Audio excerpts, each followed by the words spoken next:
Welcome to Retirement Talk, the show that gives you wealth strategies that actually work. Well, today, John, we're going to talk about cars. I'll tell you, cars and cards get people into more financial trouble than almost any other thing. And I don't know, there's just something about getting your eye on that certain car. And there's something about the look of it and just, the feel of having another new car or something that woos you in.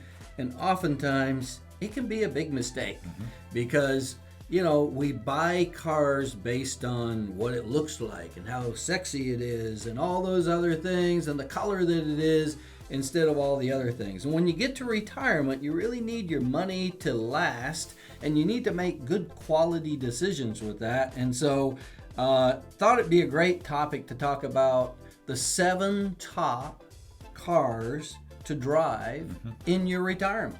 Yeah, and it's based on safety, fuel efficiency. Man, is that important right now if you're retired, especially if you're on a fixed income of where gas prices are and everything else. So safety, fuel efficiency, reliability. And I got to be honest with you, as we look through this with Kelley Blue Book and MoneyWise and everything else, I was kind of surprised at the list of the cars. It's probably not going to shock you. The number one car for retirement based on fuel efficiency, safety, and all these things is not a Tesla Roadster. Oh, really? It's not going to be the Tesla It's Roadster. not a Maserati. Not a Maserati. Oh, man. The new Tesla Roadster is pretty sweet, though, I have Yeah, to say. It is. pretty sweet. Probably not going to be a retirement car. There it is. That look woos you in. It does woo you in. It does. But the number one car, which wasn't real surprising to me, at about $25,000, $26,000, give or take a little bit, is a Subaru Forester. Yeah. Yep, Subaru I'll tell you, you Forester. see a lot of those on the road. So there's either a lot of smart people or Subaru is very good at their advertising. I think it's their value and their word over time. The quality has proven out to be good. And shoot, man, that's a really good price for that car as well. When you're looking at getting a car today for under $30,000, and you can drive that thing for years and years, even into decades, that is good value for your money. So a lot of people don't know this and they don't know where to look. Maybe you don't know where to look, but that's a good option, John. I'm not that surprised at number 2. Number 2. I mean, Toyota Camry. It's like every other car on the interstate and out there are Camrys. And even though young families like them and, even maybe for their older teenagers or whatever, it's a good drive car that's reliable and everything. You do see a lot of blue hairs and we people with gray hairs riding in those Camrys because we know we're going to get our money's worth. Or no hairs. Or no hairs, or no John. hairs. You know a little bit about But that. I do know a little bit about that. But yeah, I remember back when I was in college, which was like back in 1930 or something like that, that Toyota Camry, they came out with this hunter green Toyota Camry. I always wanted that car, never got one. But definitely dependability and gas mileage. These are typically really good on gas mileage. And then number 3 is kind of this newer kid on the block, which based on some warranty issues and stuff, this one doesn't really surprise me, and that's a Hyundai Sonata. A lot of Hyundais out there now too that are people are driving. For a while they had a bad reputation. Yep. They would always break down the Hyundai. Yep. Now they have a great reputation. And I've owned a Hyundai, and it gave us great running at a very small fraction of a price of other cars that we looked at. And we couldn't kill that thing. I mean, it may still be going out there, and that was 25 years ago. So not that surprised. And by the way, John, I've rented some cars lately, gone on trip through budget or whatever like that, and the old Hyundai Sonatas come up, and I'm like, yeah, I'll take one of those. And I've really liked it, and so did my wife when we were driving. I actually owned one of those too. Like when my wife and I first got married, we've been married 30 years now.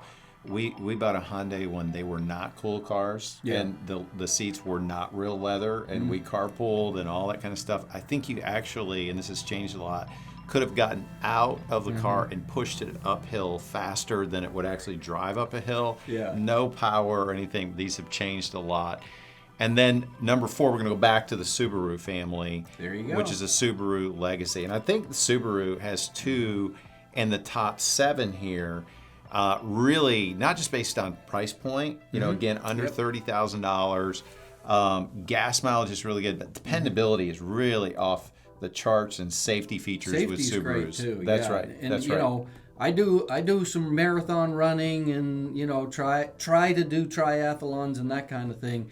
Do you know Subaru brand is the brand of triathlon and Ironman? And Do you have people one? that I don't have one. It sounds like you need to get one. You know, I'm just a wannabe triathlon. Okay, I but got you. People who really are, then they get these things. And Yep. so, but you see them all the time with the bikes on the back and everything, and folks that are into that kind of thing, they really like that. And then, you know, Kia has come up to number 5, Kia Forte. Very affordable, $19,100 as the time that we're putting this MSRP. I'll tell you, that's pretty unbelievable. 41 miles per gallon on the highway. So, I mean, you know, again, if you're trying to make your money stretch, which a lot of times in retirement you are, and not go into a black hole, which some cars can be, then that can be a very good choice. And number 6, John, not a surprise there, Honda Accord. I think the Honda Accords have been around since Henry Ford made the first Model T Ford or Model T. And car. I was around then, you know, You were. kind I was of, and soon- I've had soon Honda after. Accord too. How so- was coffee with Henry? Yeah, it was he- good with was Henry. Pretty good. Yeah, I didn't end up getting a Ford though. I got a Honda. Well, so Honda again, you know, basic version, less than 30,000, great gas mileage, Yeah. really dependable if they break down. Maybe a little bit more expensive to fix than your average car, but you know, really top-notch car. Yeah. And then finally, number 7, which is a little surprising to me, number 7 on this list of best cars to drive during retirement is a Chrysler Pacifica, which is a 7-seater van. Yeah. I don't know. In retirement, maybe you All those grandkids around. I have 7 grandkids. Shoot, we couldn't get them all in there, I guess. I don't know, because the time I owned a minivan, I couldn't wait to get rid of it. So I can't imagine wanting to own another one in retirement. But maybe you turn around, you take everybody out for pickleball. Everybody's playing now and everything else. Sure. You know, I have a bias a little bit towards Chrysler. I think they tend to have some transmission problems and that kind of thing. But hey, if you're looking for a 7-passenger van and you think that's cool at 70, knock yourself out. Chrysler Pacifica, number 7 on the list. So Yeah, absolutely. And there's others out there too. But folks, you know, when you're looking at making your money last and getting the best bang for your buck, this is what they're telling us that you need to at least consider and look at. The price point on these are very, very good, and you see a bunch of them on the road, so it can't all be wrong. Yep. Hey, folks, so thanks for listening to our show. Pete will see you at the Chrysler dealership. Make sure you subscribe to our YouTube channel, and for more information, go to retirementtalk.com.